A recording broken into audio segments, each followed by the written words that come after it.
आलोक law classes से मैं प्रणीत पाराशर। हम लोग आईपीसी का चैप्टर 16 पढ़ रहे हैं। इसमें ये हमारा दूसरा वीडियो है। इससे पहले एक इंट्रोडक्शन वीडियो हमने किया था। ये बहुत बड़ा चैप्टर है जिसमें सेक्शन 299 से लेकर 377 तक सेक्शन है। इन सारे सेक्शनों को कवर करने के लिए इसमें बहुत सारे वीडियो बनाने हैं। उसमें आज जो हमारा वीडियो केंद्रित है वो आपराधिक मानव वध को लेकर है। चैप्टर का इंट्रोडक्शन है, क्योंकि हम चैप्टर में एंटर होंगे, सेक्शनों में एंटर होंगे, तो कुछ बातें मुझे इससे पहले बतानी जरूरी हैं। हम बात करेंगे आपराधिक मानव वध की। आपराधिक मानव वध को इंग्लिश में कल्पेबल होमिसाइड कहा जाता है।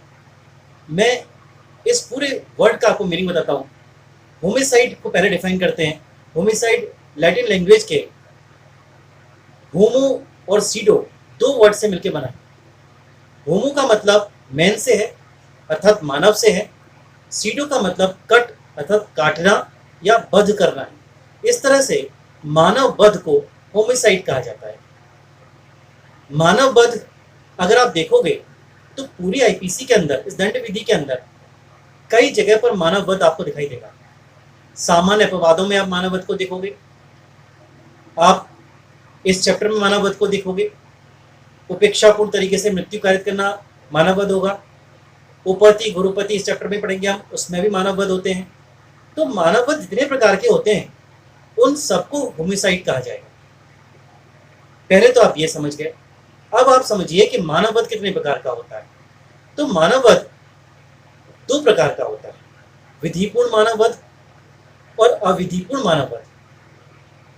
रोचक बात यह है कि दोनों प्रकार के मानव वधों को हमारे दंड विधि में शामिल किया गया। अब कहाँ किया गया है वो मैं आपको बताता हूँ। सबसे पहले हम बात करते हैं विधिपूर्ण मानव वध, जो क्षम्यपूर्ण मानव वध है, जिसमें कि मानव वध होने के बाद भी अपराध की श्रेणी में वो नहीं आता है और उसके लिए दंड का प्रावधान नहीं है।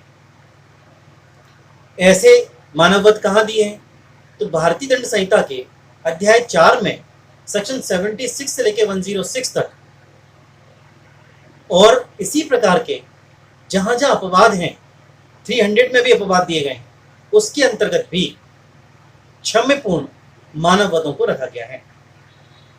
क्षम्यपूर्ण मानव वध जो अपराध की श्रेणी में नहीं आते हैं, जिसमें आशय नहीं होता है मृत्यु कारित करने का, इसलिए वहां दंड का प्रावधान भी नहीं किया गया है। वहां अभियुक्त को क्षमा किया जाता है और उसे छोड़ दिया जाता है।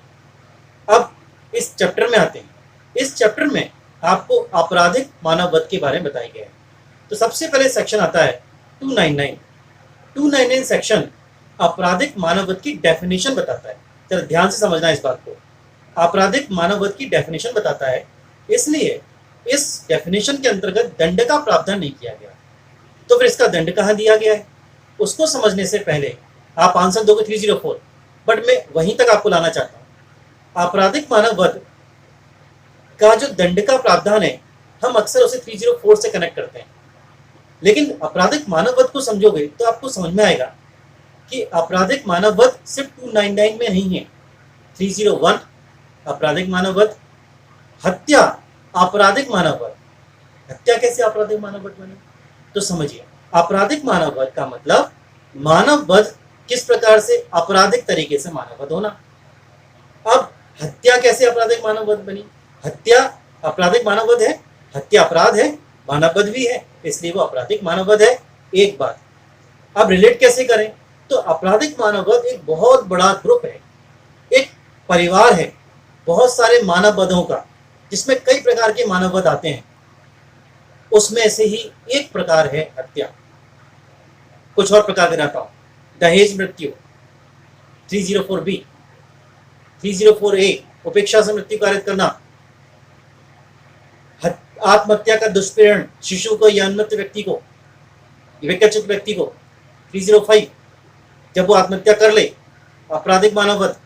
ये सारे आपराधिक मानव वध हैं। 300 में हत्या एक आपराधिक मानव वध का ही प्रकार है। ये बात क्लियर कर लीजिए दिमाग के अंदर, तो आपको सारी बातें समझ में आ जाएंगी फिर। तो अब अपन चलते हैं कि इस डेफिनेशन, मैंने इसको क्यों बोला है और ये क्या बताना चाहता है इस डेफिनेशन के अंदर। तो सबसे पहले सेक्शन 299 पे डिस्कस करते हैं।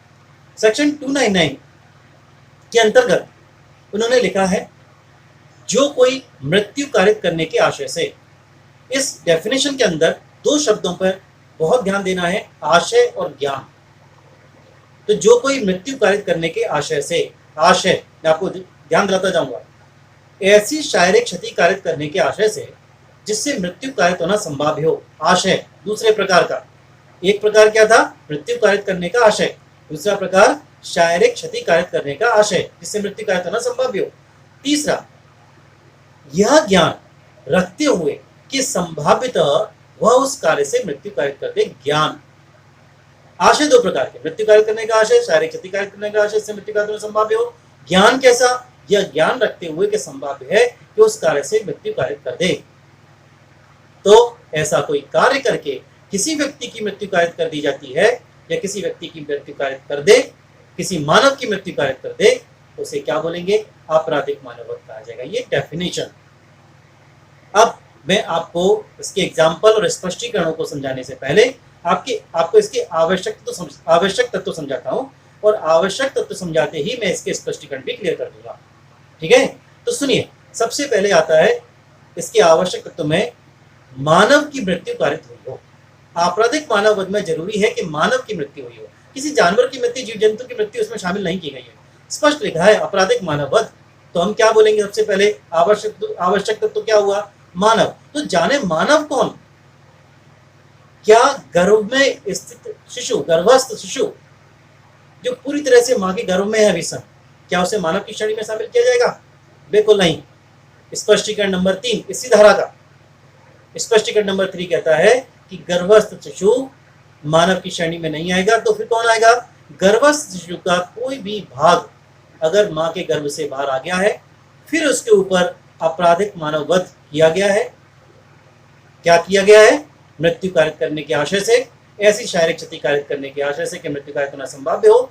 यह ज्ञान रखते हुए कि मृत्यु कारित करना संभाव्य है, कोई कार्य करके मृत्यु कारित करता है तो आपराधिक मानववध की श्रेणी में आएगा। फिर भले ही स्पष्टीकरण में लिखा है उस जीवित ना हो, उसने कोई सांस न ली हो और वो पूरी तरह से मां के गर्भ के बाहर ना भी आया हो, तब भी हम उसे मानव समझेंगे अगर उसका कोई भाग मां के गर्भ से बाहर आया है और उसके ऊपर कोई इस तरह का कृत्य किया गया हो, उससे मृत्यु कारित की गई।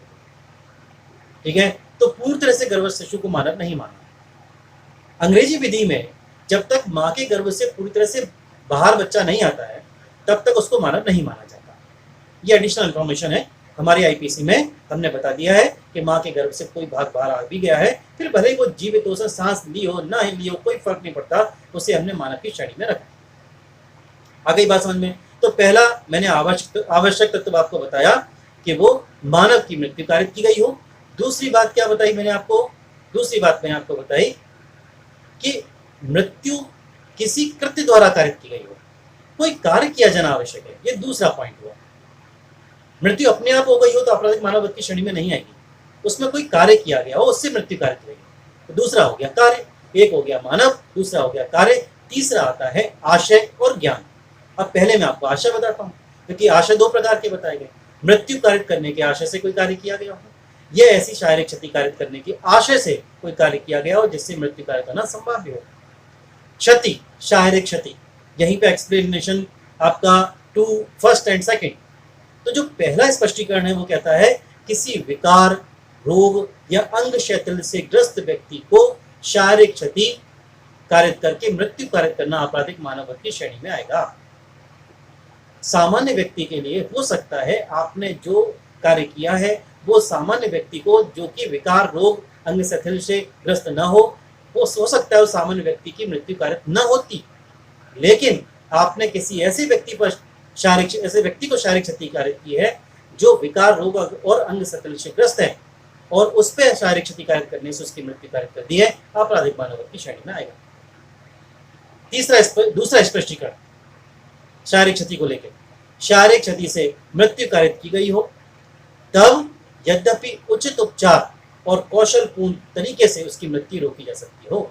अभियुक्त ने ऐसी शारीरिक क्षति कारित की हो और उससे उसकी मृत्यु कारित हो गई। अभियुक्त ये कहे कि साहब अगर इसका उचित ट्रीटमेंट हो जाता, कौशलपूर्ण तरीके से अगर इसकी जान बचाई जाती तो ये बच जाता, मैंने इतनी शारीरिक क्षति नहीं पहुंचाई, कोई मतलब की बात नहीं है, आपने ऐसी शारीरिक क्षति पहुंचाई है, ऐसी मृत्यु कारित हुई है, तो माना जाएगा कि आपराधिक मानववध किया है। ठीक, आ गई बात समझ में। अब इसका जो नेक्स्ट पॉइंट है, इसमें हम इंटेंशन और ज्ञान पढ़ रहे थे, इंटेंशन के 2 पॉइंट क्लियर किए। तीसरा आता है इस ज्ञान के साथ कि जिससे संभाव्य है कि ऐसा कार्य क्या करेगा, मृत्यु कार्य करेगा। ज्ञान मैं जरा आशय ज्ञान को आपको समझाता हूं। आशय ज्ञान से ज्यादा गंभीर होता है, आशय ज्ञान से ज्यादा गंभीर होता है। समझिए कैसे। एक डॉक्टर है जो इंटेंशनली किसी का ऑपरेशन करता है और इंटेंशन है कि इसकी मृत्यु कारित कर दी जाए। यहां आशय से मृत्यु कारित करना हुआ, ठीक है। एक डॉक्टर है, अब यहां मैं सद्भावना वर्ड यूज नहीं करूंगा, मैं सिंपल जो बात बोल रहा हूं उतना आपको सुननी है। एक डॉक्टर है जिसे संभावित पता है कि मृत्यु कारित हो सकती है, इस ज्ञान के साथ संभावित है, उसको पता है कि मृत्यु कारित हो सकती है, इस ज्ञान के साथ, सद्भावना यूज नहीं किया है मैंने, जो नहीं तो सद्भावना से यूज करेंगे तो वो आपके सामान्य अपवादों में चला जाएगा। इसलिए इस ज्ञान के साथ उसने क्या किया, उसका ऑपरेशन किया।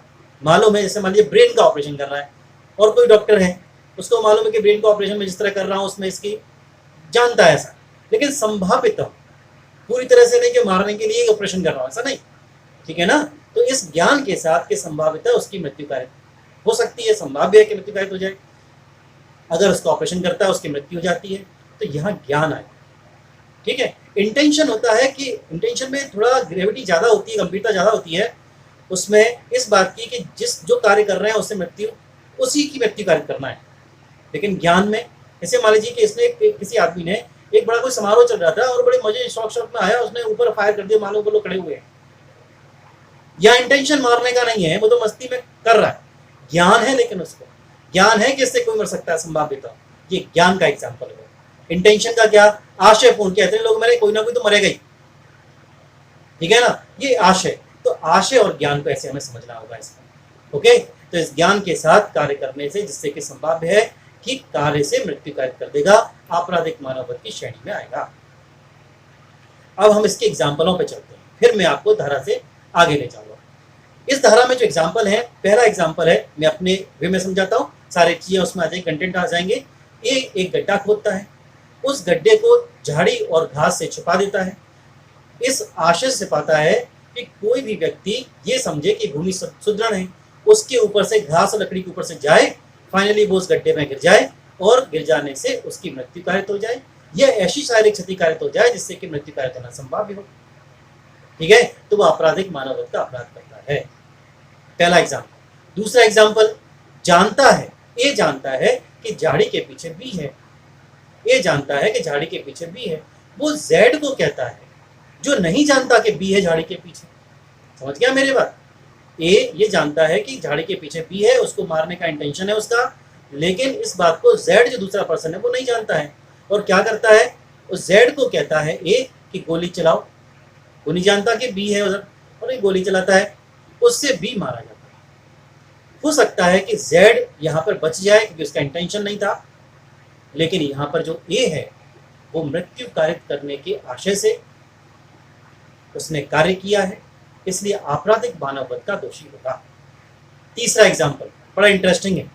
तीसरे एग्जाम्पल में एक मुर्गे को चुराने के आशय से ए उस मुर्गे पर गोली चलाता है। उस गोली के चलाने से क्या होता है, वो गोली किसी बी पर्सन को लग जाती है, बी पर्सन उससे मारा जाता है। ए नहीं जानता था कि बी है वहां पर, और ऐसा भूलवश उससे हो जाता है, दुर्घटनावश हो जाता है, ठीक है। यहाँ मुर्गे को मारने वाला कार्य भी विधिपूर्ण नहीं था, वो विधि विरुद्ध कार्य था।